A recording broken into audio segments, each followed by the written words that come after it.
Bharatiya Janata party के राष्ट्रीय अध्यक्ष आदरणीय श्री राजनाथ सिंह जी,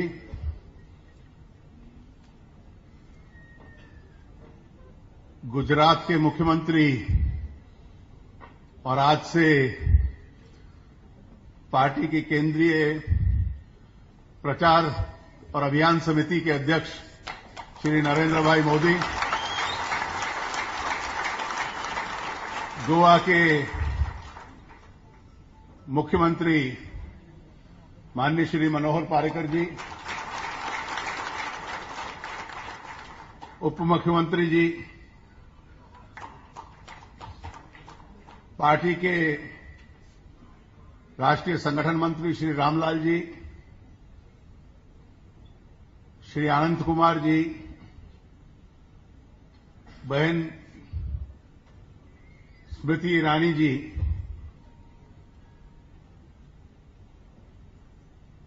प्रदेश अध्यक्ष जी, युवा मोर्चा के राष्ट्रीय अध्यक्ष और सांसद अनुराग जी, मंच पर बैठे हुए पार्टी के नेतागण, श्री अनंत कुमार जी, अन्य नेतागण और कार्यकर्ता मित्रों,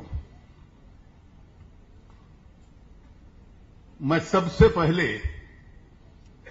अगर किसी एक व्यक्ति का अभिनंदन करना चाहूंगा तो पार्टी के राष्ट्रीय अध्यक्ष माननीय राजनाथ सिंह जी का।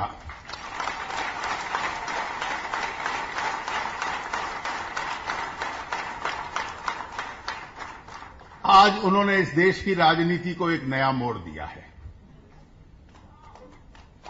नेतृत्व की पहचान होती है निर्णय कर पाने की क्षमता, और कई बार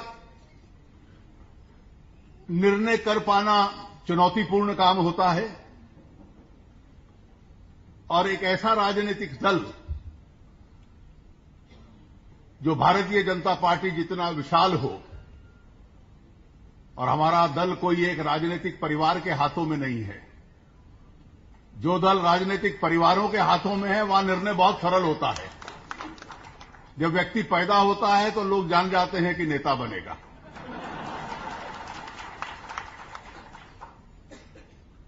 जहां लाखों करोड़ों कार्यकर्ताओं की राय लेना है, नेताओं की राय लेना है, मैं तो कहता हूं कि भारतीय जनता पार्टी इस देश का एकमात्र राजनीतिक दल है जिसका एक ढांचा है, स्ट्रक्चर्ड है। हमारे यहां नेतृत्व कैसे बनेगा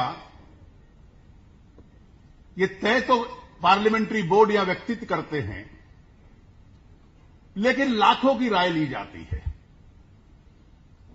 मैं हमेशा इसकी तुलना अमेरिका से करता हूं, जहां नेता तय करने से पहले वर्ष भर तक पार्टियों में डिबेट चलती है, वहां प्राइमरीज कहते हैं।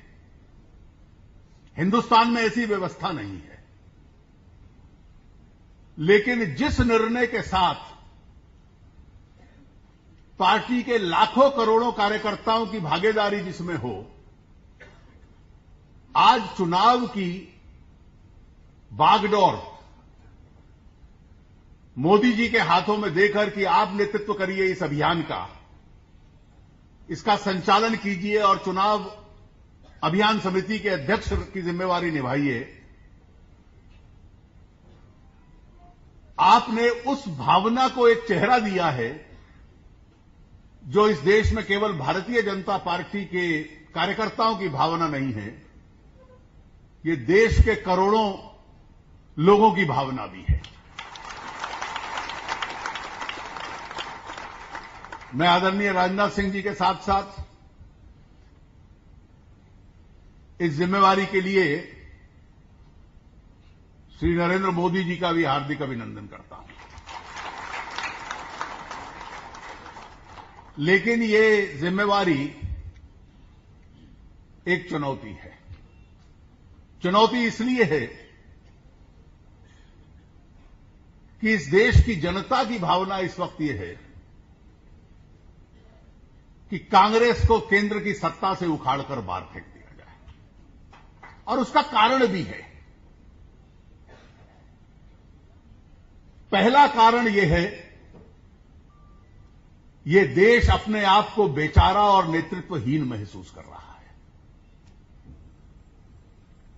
आज तक इतिहास में नहीं हुआ, बहुत अच्छे बुरे नेता हुए, लोकप्रिय हुए, कम लोकप्रियता वाले हुए, लेकिन कभी प्रधानमंत्री का पद बेचारा पद नहीं था।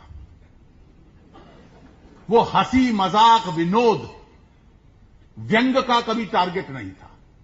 The office of the prime minister has become a target of humour, target of jokes, target of sarcasm.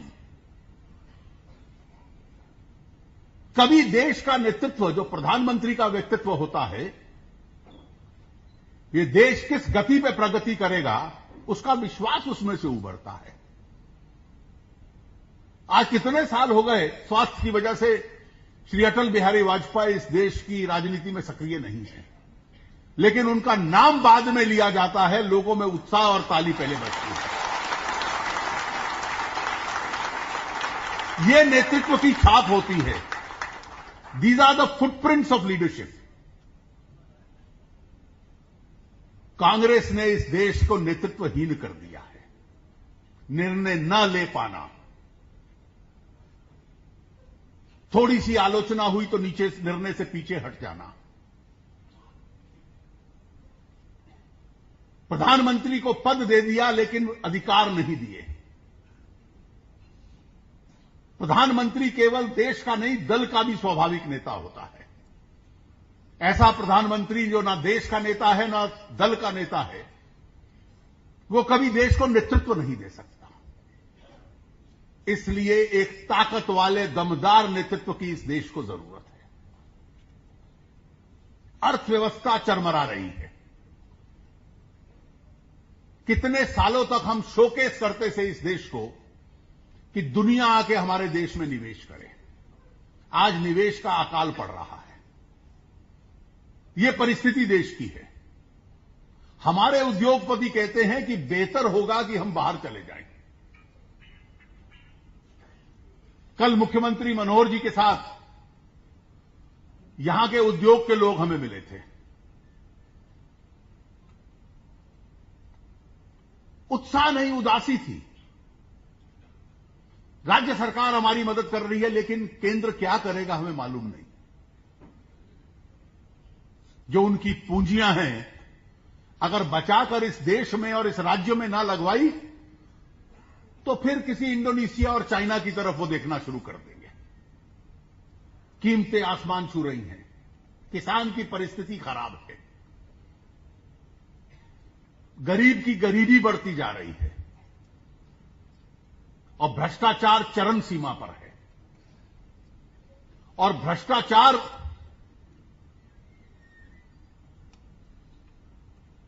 के खिलाफ संघर्ष तो छोड़िए, किसी तरीके से उस पर पर्दा डाल देना, यह कांग्रेस की नीति रही है। 2G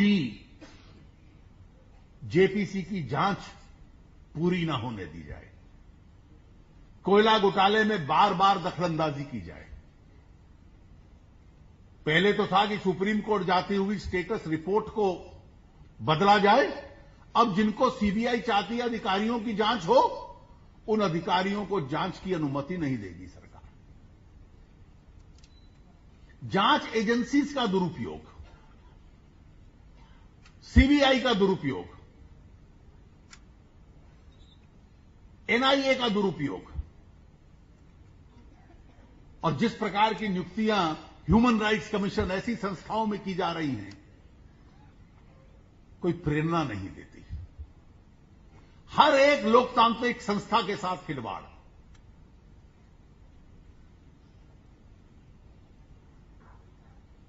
आतंक से कैसे लड़ना है, माओवाद से कैसे लड़ना है। एक कमजोर सरकार। जब चिदंबरम साहब गृह मंत्री बने तो माओवादियों के खिलाफ बहुत बयान दिया था। सोनिया जी ने कांग्रेस संदेश में कांग्रेस कार्यकर्ताओं के नाम एक खुला पत्र लिखा, ओपन लेटर। तुरंत एकदम पीछे हट गए वो भी।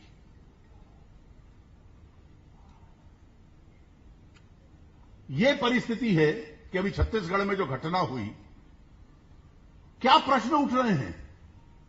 किसको मारना है कांग्रेस के नेताओं में और किसको छोड़ना है?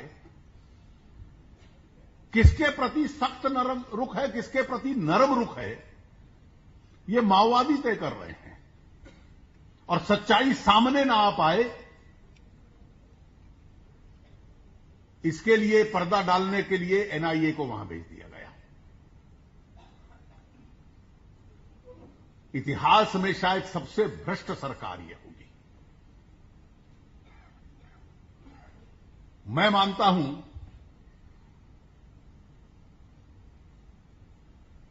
कि भारतीय जनता पार्टी ने अपने एक एक राज्य में अच्छा शासन देने का उदाहरण दिया है। आज गोवा में मनोहर पार्रिकर जी के नेतृत्व में हमारी सरकार है। सरकार की एक विश्वसनीयता है। समाज के जो वर्ग हमें वोट नहीं देते थे, उस विश्वसनीयता की वजह से हमारे पास आए। It's a credibility that has brought them close to अस।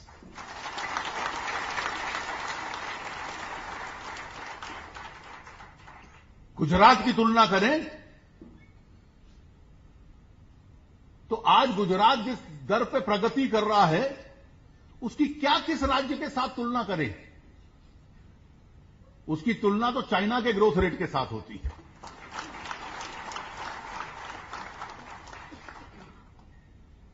छत्तीसगढ़, मध्य प्रदेश, अगर सच में कुछ राज्यों को हम टर्न अराउंड स्टोरी कह सकते हैं तो यह मध्य प्रदेश और छत्तीसगढ़ है। 7 साल तक लगातार डबल डिजिट ग्रोथ, छत्तीसगढ़ में इन्वेस्टमेंट आना। मैं इतना कहना चाहूंगा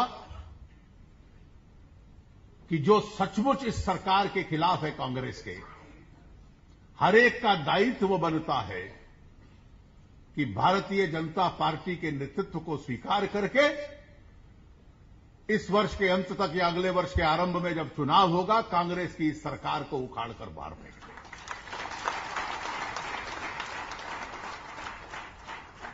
भारतीय जनता पार्टी की ताकत बढ़ने वाली है। आज आपकी अभियान समिति के अध्यक्ष नियुक्त होने से नरेंद्र भाई, करोड़ों कार्यकर्ताओं के अंदर उत्साह जागा है। कार्यकर्ताओं में एक नया जुझारूपन आएगा और मुझे पूरा विश्वास है कि हमारे नेतृत्व, पार्टी का जो सामूहिक नेतृत्व है, उस नेतृत्व इस राजनीतिक परिस्थिति की पहचान कर रहा है। और आज से हम ये मान लें कि हमारा चुनाव अभियान शुरू हो गया है और जो हमारा राजनीतिक लक्ष्य है कि एक बार फिर कांग्रेस को उखाड़ कर फेंकना है और भारतीय जनता पार्टी के नेतृत्व में केंद्र के अंदर एक बार फिर अपनी सरकार बनानी है। ये हमारा अभियान आज से शुरू हो गया। आज जो राजनाथ जी ने घोषणा की है, वो उस अभियान का पहला कदम है। और जिस प्रकार से देश भर के कार्यकर्ताओं में और जनता में इसका स्वागत हुआ है, जो अंग्रेजी में कहते हैं well begun is half done. जो काम अच्छा आरंभ हो, वो आधा स्वयं ही पूरा हो जाता है। और आज राजनाथ सिंह जी ने जिस नेतृत्व का परिचय दिया है, उनके इस नेतृत्व से आधा काम आज पूरा हो गया, आधा काम आप सब पूरा करेंगे। आप सबका बहुत बहुत अभिनंदन। धन्यवाद। ज्या क्षणाची तुम्ही सगळे आतुरतेने वाट पळयतात, जे आताच नवनियुक्त प्रचार प्रमुख म्हणून तांची नियुक्ती जाल्ली आसा 2014च्या इलेक्शन कॅम्पेनीक लागून, असे सगळ्यांचे लाडके गुजरातचे मुख्यमंत्री श्री नरेंद्र मोदीजी आमी तुमकां सगळ्यांक आतां संबोधीत करतले।